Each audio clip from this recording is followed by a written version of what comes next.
find yourself in the middle of a predicament, a dilemma, it is often hard to understand why exactly this trouble is happening. Often it's only in hindsight that we can see God's purposes. Well, today on Truth for Life, we're discovering where to find comfort as we face fearful trials. Alistair Begg is teaching from Esther, chapter 4. We're looking at verses 12 through 17, and as Alistair picks up, Mordecai is speaking to his cousin, Queen Esther.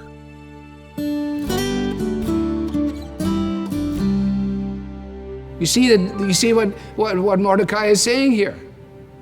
It seems to me that you're the person in the place for now, and I'm urging you to do something. But don't think for a minute that God will not keep his promise to his people, to his covenant people that runs through the entire Old Testament. You need to understand that. And then thirdly, who knows whether you've not come to the kingdom for such a time as this? He doesn't say, you have come to the kingdom for such a time as this, or I know the will of God. No, he says, who knows? And I like the fact that he says who knows, and I hope you do too. Why does he say who knows? Because we can't know such things in advance. We only know them looking back. And the reason that the question is posed as it is posed is in part to teach us that lesson. It really is too bad when some of us think that by using grandiose language about the will of God and our knowledge of the purpose of God and what God has told us to do and where God has told us to go, as if somehow or another this is an exemplification of a peculiar engagement that we enjoy with God, when it may be nothing more than conjecture on our part. If you had asked Joseph, for example, when he was stripped naked, standing in the middle of the public square, waiting for somebody to buy him, eventually purchased by Potiphar. If you had gone to him and said to him, hey, Joseph, what's going on in what's going on? What is God doing in your life? What do you think Joseph would have said? Who knows? You see, it's only at the end, through the rearview mirror, when he finally discloses to his brothers, when he's able to look back down through the corridor of time and to say, all the way God has led me. All of these things, the good, the bad, and the ugly. The bad choices, the wise choices. You intended this, he says to his brothers, for evil, but God intended it for good. It's the same principle. That is what is being addressed, and that is what creates the dilemma for Esther herself. What is happening is that she is confronted with a situation that is going to call for her to come clean about who she is, what she believes, to whom she belongs. So privately, she has an identity. Publicly, she has an identity. And now she's going to have to determine, am I here or am I here? Some of us are being confronted by that very same thing in our study of Esther. We've got a private little world. We believe certain things in our hearts. But there's no one in our office knows. There's no one in our street knows. There's no one around us knows. Something will happen. Someday something will happen that will cause you to have to say, this is who I am, and this is where I belong, and this is what I believe. Who knows? But you have come to the kingdom for such a time as this. To this point, she's been passive. She's the girl that won the beauty pageant. She's the plaything of the king.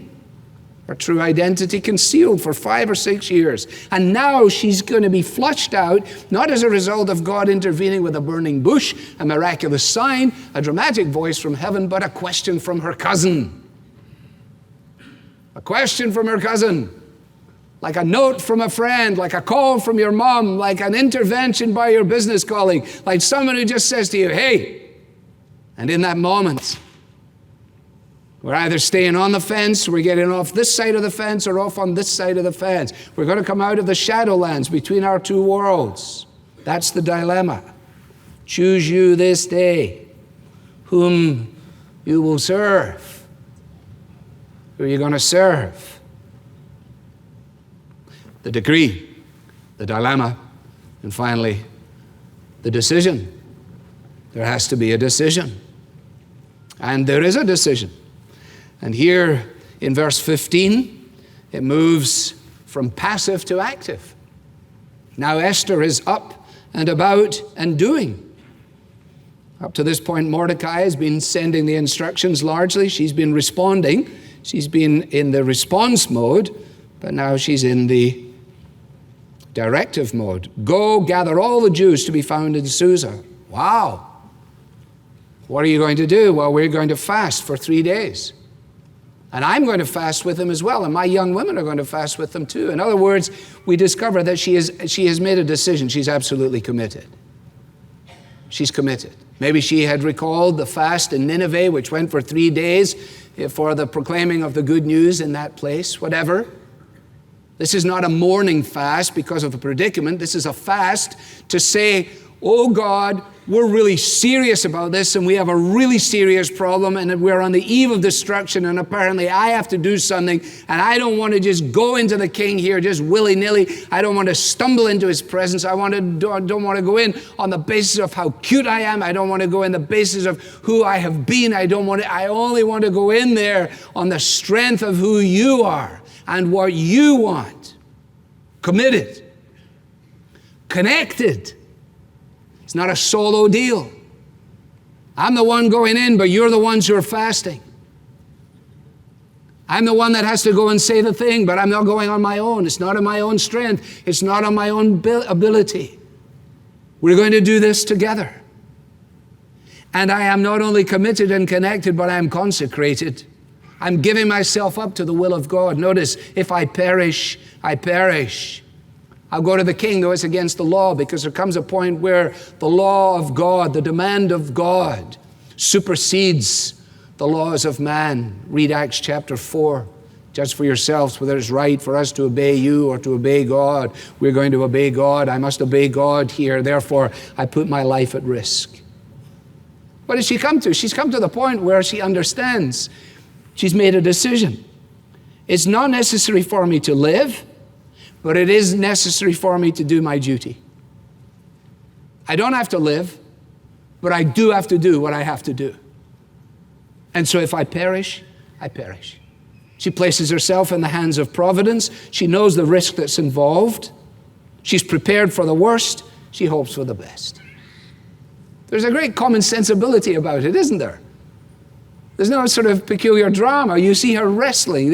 Well, if this, well, what if... Well, it runs all the way through the Bible. You get it everywhere. For example, when Jacob, remember, is on the receiving end of the return of the brothers after they've been to see Joseph, they tell their father that Joseph wants Benjamin to come. Jacob says, I don't want to lose Benjamin. Benjamin's my boy. Eventually they prevail upon him. He says, finally take Benjamin. Then he says, if I am bereaved, I am bereaved. You see, really, until we've got to that point in our spiritual journey, we really haven't got to the right point of departure at all, have we? Because it's only when we can say, if I die, I die, that we can then say, then let me go on living. Because what's the worst thing that can possibly happen to us in life? For us no longer to have any life. We could stop there, but we won't. She decides that it's better to die being obedient than to live being disobedient. God had put her in a unique position. Who knows, but you've come to the kingdom for such a time as this. He says, think about it. I mean, you won the pageant, there's no doubt about that, but you didn't make yourself cute. God made you cute. I mean, you didn't put your nose on your face. You didn't determine the color of your eyes. You didn't determine the length of your legs. You didn't do any of that. God did all of that. I mean, you lost your parents. You were an orphan. I took you in. You had no control over that. I looked after you. I nurtured you. I cared for you. Think about it. And as she thinks about it, she realizes God has put me in a unique position for a unique purpose. And God has put you in a unique position for a unique purpose. Do you believe that? That there is no ideal place to serve God except the place He sets you down. Where does He set you down? In such and such a road, such and such a street, such and such an office, such and such a bank, such as whatever it is. You are there by God's appointing. How'd you figure that? Question 2. Nothing happens except through Him and by His will. You're not outside of His will being where you are today. You are, He has you exactly where He wants you for purposes that He has foreordained for you to do. That's Ephesians 2:10. That there are good works that He has prepared beforehand for His people to do. So today, He's got stuff for you to do. Tomorrow, stuff for you to do. And He's put you where He's put you in order that you might do that stuff. So instead of saying, oh goodness, if I could only get out of my job, if I could only get out of this place, if I could only do this, if I could only do that, then I would get on with the big overarching plan of God. No, you wouldn't. The plan of God is doing what you're doing. Doing what you're doing. Whatever it is you're doing. Unless what you're doing is sinning. That's a tremendous liberation. I'm not a queen, neither are you. But my life matters. My little history matters. I'm only one, but I am one. I can't do everything, but I can do something. And what I can do, I ought to do. And what I ought to do, with God's help, I will do. Charles Wesley captured it perfectly in his hymn that begins, "Forth in thy name, O Lord, I go. My daily labor to pursue." Here's your song for tomorrow morning. You get up.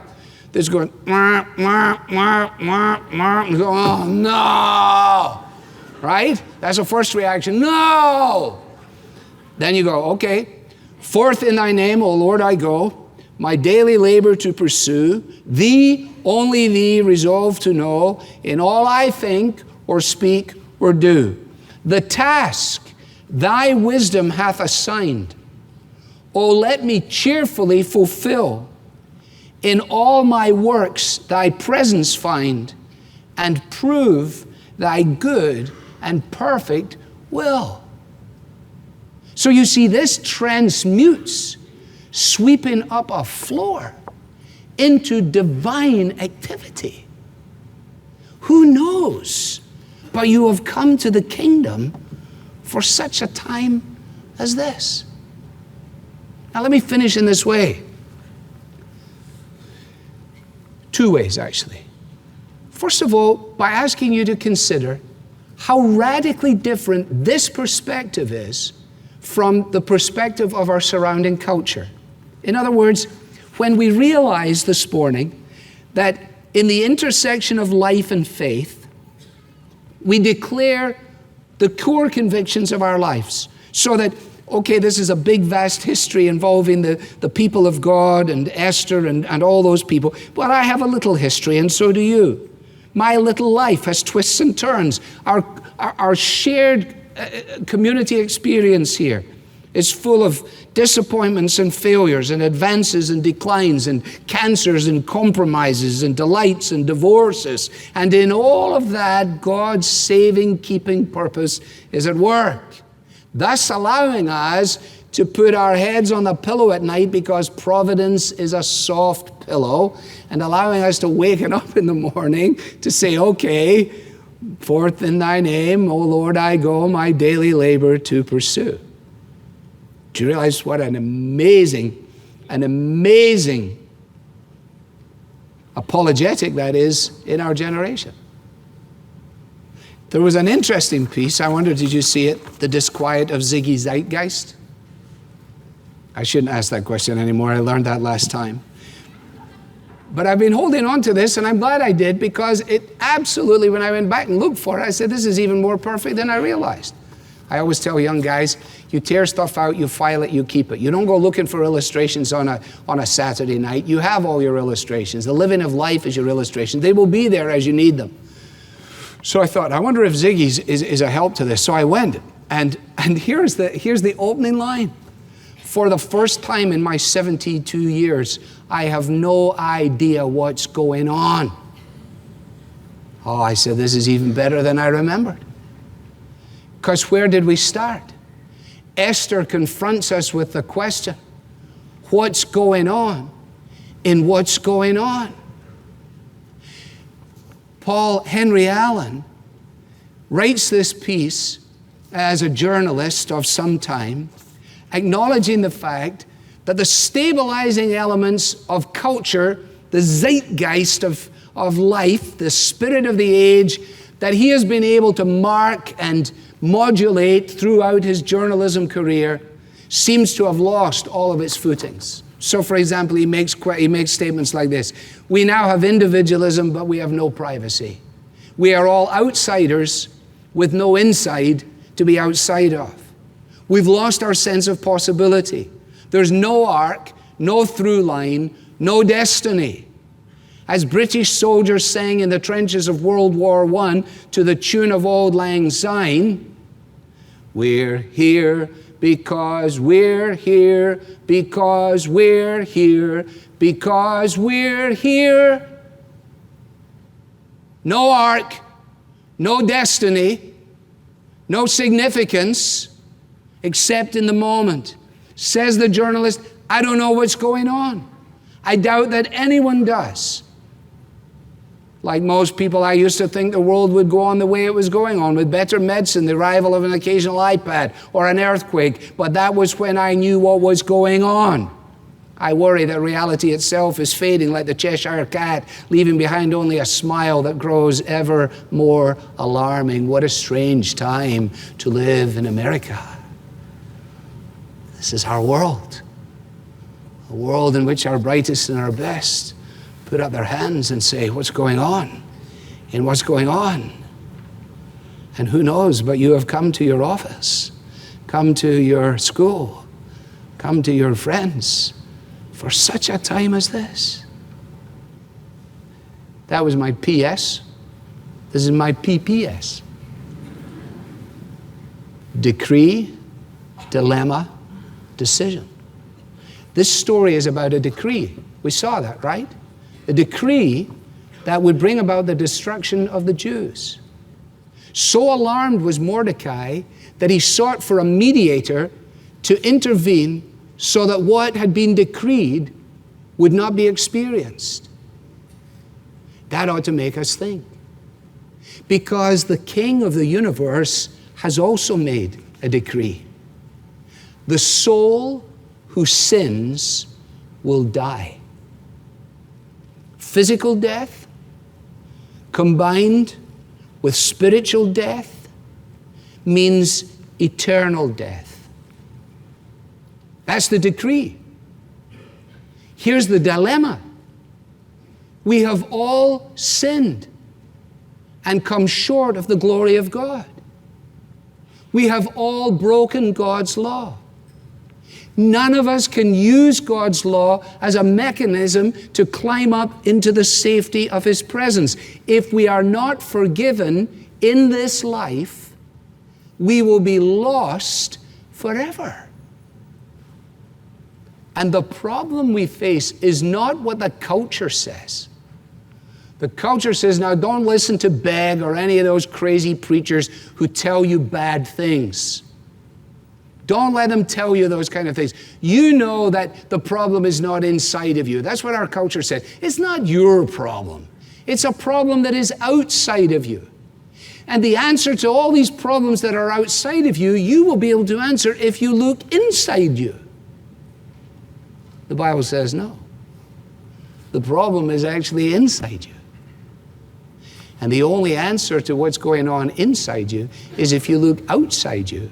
To where? To the cross of Jesus Christ, where a king, unlike Ahasuerus, who set himself apart from his people, a king who entered into our predicament, a king who wore a crown of thorns, a king who rode upon a donkey, a king who died in the place of his subjects, a king who was the only mediator and is the only mediator between a holy God against whom we have sinned and before whom we are accountable. And this mediator has entered into time and calls us to come to him. Decision. Have you ever come to him? Have you ever said, I am in the wrong? I'm not okay. Jesus, you are in the right. You are okay.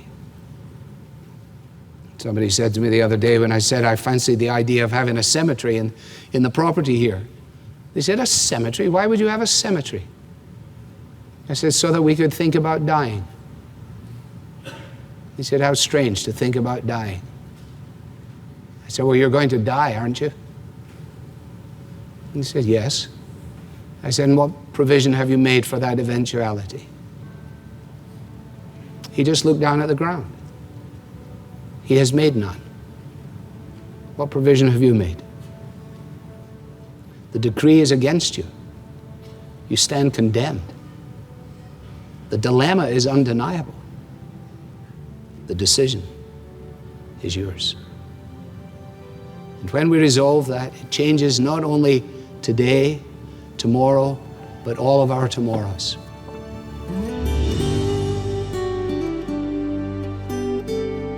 Providence is indeed a soft pillow. I like that. We're listening to Truth for Life. That is Alistair Begg urging each one of us to come to Jesus, to find our rest in his saving, keeping power. Alistair will be back with us in just a moment. Easter is a significant time of year for all of us as Christians. It's the perfect opportunity for us to reflect on the pivotal events of Jesus' resurrection and his ascension, and to discuss these things with your whole family. We want to recommend to you a book called Darkest Night, Brightest Day. It's a family devotional for the Easter season, and it provides 14 daily readings that cover the last week of Jesus' life through the 50 days following his resurrection. Each day provides you with a short devotional that will open the door to meaningful conversations about God's plan of salvation with your children or your grandchildren. Request your copy of the book Darkest Night, Brightest Day when you donate to Truth for Life using the mobile app, or donate online at truthforlife.org/donate. Now here's Alistair to close today with prayer. Father, thank you that your love is vast beyond the heavens. Thank you that you reach down and enter into our world, your glory veiled. Nobody would ever look at your totally messed up body and say, that must be the Messiah. They would say, this surely can't be. And yet, bearing shame and scoffing rude in my place, condemned you stood and sealed my pardon with your blood. What a Savior. Father, I pray that individual lives will be doing business with you even now. I pray that you will not let us live in the shadowlands of a double life, that you will bring into our lives the things, the calls, the questions that demand from us the kind of decision that identifies us with you and with your cause and with your gospel, so that when we stand before you, we may do so unashamed. Hear our prayers for your Son's sake. Amen. I'm Bob Lepine. We are glad you've joined us today. When Queen Esther said, "If I perish, I perish," she wasn't merely being glib or melodramatic. The risks she was taking were tremendous. Tomorrow we'll discover what made her approach to the king so effective. The Bible teaching of Alistair Begg is furnished by Truth for Life, where the learning is for living.